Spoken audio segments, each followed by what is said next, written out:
Hi Roland users, I'm Liam French from Roland Australia, and with me today I have Jetro da Silva, the keyboard player and guitarist for Whitney's international tour. Hi Jetro. How are you? Really well. Great to be here. Thanks so much for taking the time out today to talk with us on the Australian leg of Whitney's tour. I'm sure many Roland users would be curious to know how acclaimed players like yourself come to play in the backing bands for touring artists. So, how long have you been playing as a touring keyboardist, and how did you come to play for the Whitney tour? Well, I started at a young age, 16 years old. I was already playing for Christian groups in Brazil and traveling all over.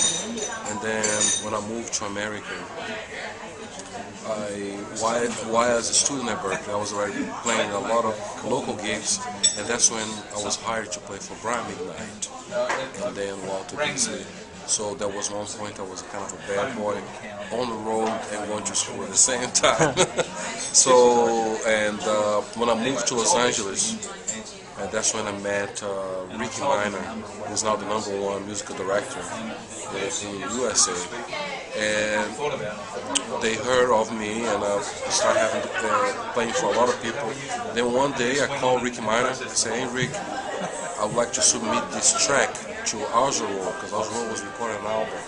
And then he said to me, "Jetro, it's too late, because Algerol's album is already recorded." And I was like, "Man, really?" And he said, "However, I'm putting 2 tours together, Whitney Houston, Chaka Khan. Which one do you want?" So, but I didn't realize that the gigs that I was doing with him, and to that point, he was auditioning me. So, and I said, of course, Whitney Houston, because I had already worked with Chaka Khan. Okay. So that was an opportunity. So I have been working with Whitney since. Wow, and that's, you say 1999. 1999 tour. What's the name of that tour? I forgot now. But, I'm a little asleep. Yeah. It's not right, but it's okay, I think. Yeah, that's okay. What it is. So you've been touring for a little while now, and in this current tour, have you got a favourite place you visited, or a favourite moment of the tour? For this tour, so far one of the greatest moments was in Korea, when Whitney sang "I Love the Lord," and then to see the whole people, singing the lyrics, and English not being their first language. Yeah. And being touched by a gift. I should run through all of that stuff. Has been a great moment.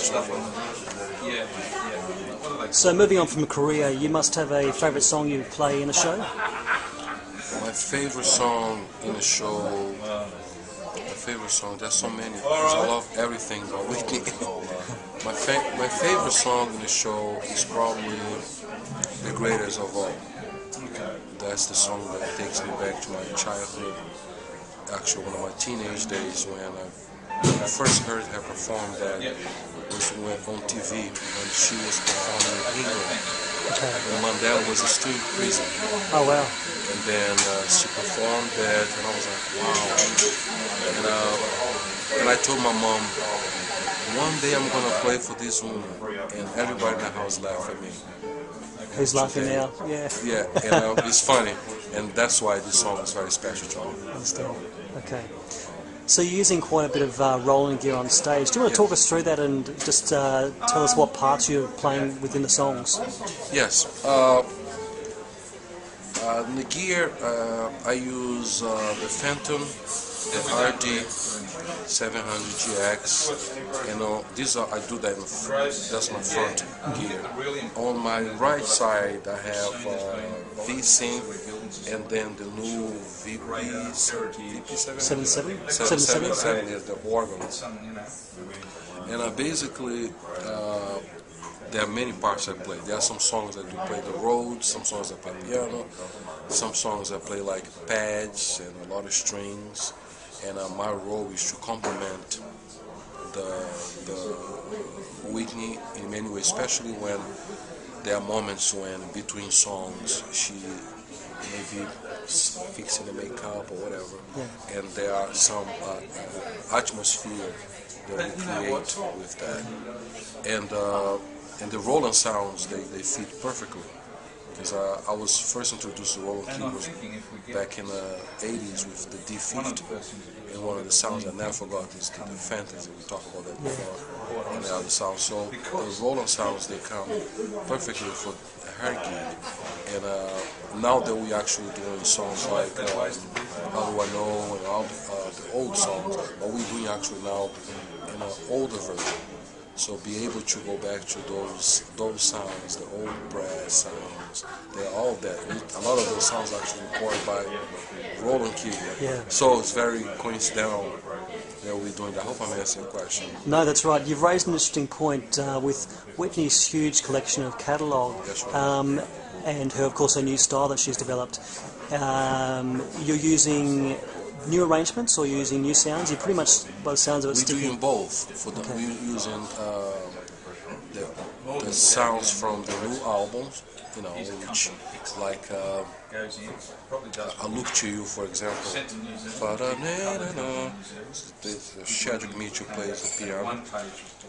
And then when I play the pads, we mix with some voice and sound. We did a combo on that. We have a phantom sound mixed with the RD700 sound, you know, and it comes perfectly. We didn't do a lot of programming per se. We actually used the manufacturer's sound, and we just did a combo. And we do a lot of splitting keyboards as well, like.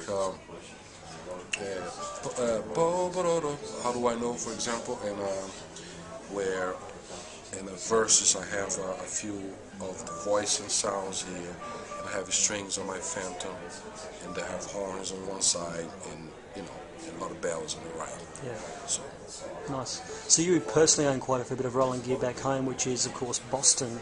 That's right. And teaching at Berkeley? Yes, I teach at Berkeley College of Music. I'm actually a full-time professor in the ensemble department and a adjunct at the contemporary writing. In the contemporary writing, I teach hip hop and production, level 1 and 2, and at the ensemble department I have various classes. One of the ensembles is actually called Divas, where I have the students learn and play like they have a taste of the real world. Yeah.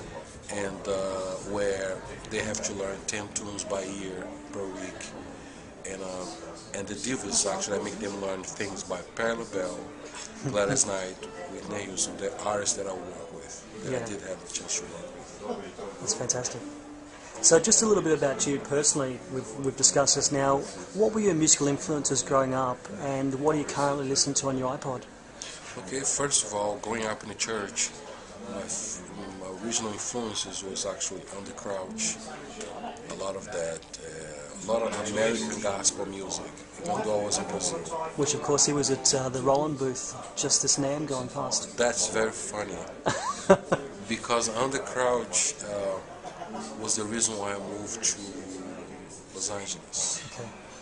Those days I had graduated from Berkeley. I was working for this particular company, and we met at the booth, and then he invited me to go to his church. He asked me to sing his songs in Portuguese, and I did, and that led him to invite me to work with him, and that's how I got into the album Pray by On the Crouch. So it's a very interesting information. Thank you for sharing that. Yeah. So I grew up listening to gospel, of course, a lot of Brazilian music too, like Caetano Veloso, Milton Nascimento, and I grew up listening to a lot of classical music too. And then when I was 15, I was introduced to jazz. So I listened to a lot of Bill Evans, Herbie Hancock, Chick Corea, all these cats. And then later when I went to Berkeley, and that's when I was introduced to bebop, and I listened to people like Bud Powell. And by terms of influence, I would say that On the Crouch plays a great role for my music influence.